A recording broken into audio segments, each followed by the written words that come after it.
so a thing I do want to talk about, because it's not just the most easy thing to see if you're not really paying attention to the gameplay, there's some significant weapon changes here and how gunplay works. Yeah, totally. That's one of the things we sort of reimagined gunplay for Gears of War. So this is the new mode called big reticle that kind of sprayed within it. Escape. And now we're actually much more precise. It's like we actually put that on the recoil. It's of the like weapon. 3-player co-op, recoil, and you so can basically actually just get fight a close to bunch the of gun, AI have and the try to get personality, through a you can level. control your own recoil pattern. And now you can, and it's learnable. So it creates And like another people kind of can make skill gap level. where you can go, oh, when I shoot the kinda enforcer, it kind of pulls this way, so I can counter it and make it more accurate, and I can learn each weapon in its unique. Dude, way look of at those playing. giant And it just makes it sperms, much more dude. Contemporary shooter, and we actually really leaned into the idea that headshots are really important. And it was something we started on really early with Escape, was that, oh, body shots will do less damage, and headshots will do more damage, and because we really wanted to get that play going, and Yeah, we that's realized good. like, this is actually working really, really well, that we sort of took that through the rest of the game. It's also the notion of numbers too. Like I think one of the things we really wanted to get into is with health bars and numbers that you're seeing with Escape in particular. Yeah. Is because you're getting cards and skills, you're making changes. Like my you my are. weapon is now 12% more powerful, and we wanted you to be able to see that number. Okay, change that's from actually kind of 100 to cool. So they 112, are and you're doing like, that. oh, I see the benefit of what I'm doing. So Yeah. it creates more visibility in how your character is changing. I would have never really thought about that, but that does feel like so satisfying to be able to actually apply. This something person directly. playing is noob rolling, Yeah, you see the dude. reticle. So one of the big things is when you hit. Time to you'll roll. see It's the been reticle 1 go white second. And with a little X coming out of it, when you hit a weak spot or like say a headshot, it'll go red. If you hit a weak spot or a headshot with active reload, it'll go gold. And then when the creature dies, then it actually will blow out. That's with a big cool. It's white like X to tell crits. you that you actually got a kill. So kind of. If you think about it, like Gears has always had crits in a way with like So are there actives. boss fights, or is it only waves of enemies? So this is a progression. It's kind of like a dungeon run in a way, and so it's really up to whoever builds the hive. Like in this case, the flock that you're seeing there is kind of the Sure. boss of this hive. Yeah. Yeah, definitely feels like a boss. I've been watching it. Definitely Yeah. looks very difficult. Okay, just so you know. Very challenging. Yeah. Yeah, and the more mutated. Are you gonna like, go do a it vid? wasn't so bad when it had more health, but when it Yeah, started doing I'm more still gonna damage, go do it. I that's just when wanna it let became you pretty know. devastating. Okay, yeah, I'm watching, man. Thank And you. the fact that it's a flock of leeches makes it interesting. But yeah, so it really comes down to how we do the layouts. We didn't want to be like predictably every room at the end always has to have this, but so you might end up with like a bunch of mini bosses. You can't or even might have wall one bounce big boss, with or you might the not code? have it What at do you all, mean? depending on the challenge. Oh, you the mean the player's person creating or playing. the Gotcha. designer's creating. And then at the bottom, I see there's kind of, I'm assuming that's her ultimate. Correct. Can you go over what each of the ultimates are for the characters? Sure. I so each really character like has the its way own the sniper ultimate. looks, So like the Lonnie, that you crosshair saw there, and has stuff. An electroblade knife. And Like a lot. You have, which is, she's the one that's on the front line. She's the one that's like really being aggressive. Then you have Keegan, who's the support. He does an ammo crate and basically allows resupplies the team. And you're ammo starved pretty much throughout this, so it's really important to use that. And then Mac is kind of the tank. He's got a barrier shield that he can use to defend if you have to get somebody back up, or you have to go and do, or you're facing off against a bunch of snipers and those sorts of things. So those three characters and how you work that sort of the scout, frontliner, the support, and the tank, and use their skills back and forth, because at different times each one will be the most important. Now, you gave us a release date. You showed us Escape. You also announced the Terminator character pack. Right. Now that comes with the pre-order? Yeah, it's two ways to get that. So basically, either you pre-order the game, or if you play the first week, so from September 6th to September 16th. And that's for people who are, say, are in Game Pass who are not going to pre-order, because they're going to get it to show up, light up on their dashboard on day one. And so if they play, they're able to get the T800 That looks as you see insane. here, Not as gonna a lie. character, as well as Sarah Connor, as you've seen in the Terminator Dark Fate movie, as you see here. Yeah, and it's great. And we also have a bunch of customization stuff coming from the Dark Fate movie itself. And we've been working with Sundance and Paramount on these characters, and it's really exciting. When you're in video games, you kind of like, you have to love the Terminator. It's just sort of the thing you always go back The to. rite of passage. And yeah, exactly. And so when we thought about Kate's journey and how she's gone from an outsider to this sort of warrior now inside of the COG, it really kind of resonated really well with the idea of what happened with Sarah, and going from, okay, I'm just a civilian, and now I'm bringing the fight to the future in a way. And so we really felt there was a good match between Sarah and Kate, and so we really wanted to tie in and have that partnership and bring those characters. Now, we don't have too much time, but you guys do have a partnership with E-League, correct? We do. And you're showing stuff at the end of this week?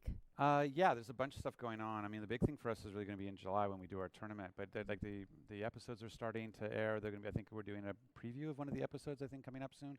And then it's basically, have Gears of War be on national television and esports. And what I love about it is Rose and her team, the way that they're doing the content is really about not just focusing on the gameplay, but it's actually focused on the players and the fans, and getting to see how players' journeys go from maybe tough times to now they're having great success as a player, and what Gears of War means to them beyond, this entertainment, game. It's actually something that they're making a living at, or it gave them some structure, or it gave them a community, and it gave them a friend group. And seeing these people take these journeys is like, I'd liken it to the Olympics. Like, there's not a lot of triathletes. Like, maybe I know, right? But when you watch the Olympics and you see their backstory, now I care and I want them to win. Exactly. It becomes something else. Totally. And this is what the E-League is going to bring. They follow 6 different players, and you get to see their stories, and you get to see the rivalries, and then you get to see them play Gears 5. It's going to be exciting. That's such a great way to end it, too. It's just like, we know you and we care about you now, and we really want to see you play, and then you get to round out with like Gears 5 gameplay. Right. That's awesome. Well, thank you so much, Rod. Gears 5 hits Xbox One and Windows PC September 10th, and I personally cannot wait to play it. I'm sure we'll have plenty of coverage on IGN. Damon, tell us what's coming up next.